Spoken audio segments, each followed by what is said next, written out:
आज ही Doubtnut app download करें। Doubtnut पर होगा अब आपके सभी मैथ्स, केमिस्ट्री, फिजिक्स और बायोलॉजी डाउट्स का सफाया। बस अपने क्वेश्चन की फोटो खींचो, उसे क्रॉप करो और तुरंत वीडियो सोल्यूशन पाओ। Download now. हेलो गाइस, हमें जो क्वेश्चन दिया गया है जिसमें हमें दो स्टेटमेंट्स दी गई हैं, तो हमें बताना है कौन सी स्टेटमेंट करेक्ट है और कौन सी इनकरेक्ट है।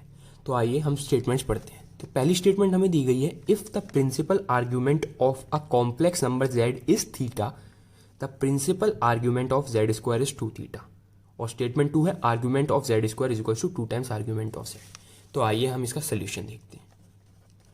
अब क्या होता है, जो ये आर्ग्यूमेंट होता है, टर्म आर्ग्यूमेंट, ये हम एज अ लॉग की तरह ट्रीट कर सकते हैं। ये हम कॉम्प्लेक्स नंबर चैप्टर में पढ़ते हैं, आर्ग्यूमेंट को हम लॉग की तरह ट्रीट कर सकते हैं।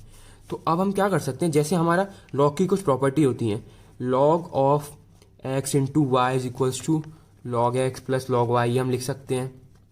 सिमिलरली लॉग के कुछ भी पावर में क्या होता है, log x square is equals to 2 times log x. Similarly log x upon y होता है, तो हम उसको log x minus log y लिख सकते हैं। तो ये सिमिलरली प्रॉपर्टी हम लॉग की जगह, हम इसकी जगह आर्ग्यूमेंट टर्म यूज कर सकते हैं। Argument of x y will be argument of x plus argument of y. Similarly argument of x square will be 2 times argument of x. ये सब आर्ग्यूमेंट के लिए वैलिड है। तो अब हम आइए स्टेटमेंट अपनी रीड करते हैं। तो सबसे पहले हम क्या करते हैं, क्या हम स्टेटमेंट 2 से चलते हैं। तो argument of z square is equal to 2 times argument of z. तो मैंने अभी आपको क्या बताया था, दूसरी प्रॉपर्टी मेरी कि log of x square is equal to 2 times log z. तो मैं लॉग की तरह क्या लिख सकता हूँ, आर्ग्यूमेंट। सिमिलरली मुझे जेड स्क्वायर दिया, तो आर्ग्यूमेंट ऑफ जेड स्क्वायर, ये क्या लिख सकता हूँ मैं, लॉग की तरह है, तो 2 टाइम्स आर्ग्यूमेंट ऑफ जेड। तो ये मेरा बिल्कुल सेटिस्फाई होगा। तो मेरी जो स्टेटमेंट 2 है, येस, वो बिल्कुल करेक्ट है। अब स्टेटमेंट 2 में क्या कहा गया है, अगर मुझे कहा गया if the principal argument of a complex number z is theta, the principal argument of z square is 2 theta. अब मुझसे क्या कहा गया है, z की आर्ग्यूमेंट मुझे क्या दी है, थीटा, तो मुझे आर्ग्यूमेंट ऑफ z स्क्वायर निकालना है। तो सिमिलरली इसकी थीटा है 2 टाइम्स थीटा, तो 2 theta.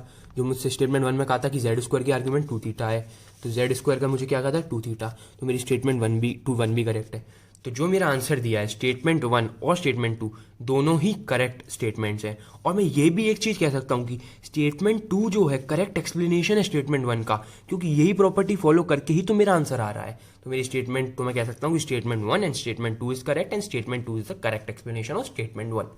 So thank you guys for watching the video, hope you like the solution. Class 6 से 12 से लेके नीट, IIT, JEE मेंस और एडवांस के लेवल तक 10 मिलियन से ज्यादा स्टूडेंट्स का भरोसा। आज ही डाउनलोड करें डाउटनेट ऐप या व्हाट्सएप कीजिए अपने डाउट्स 8400 400 400 पर।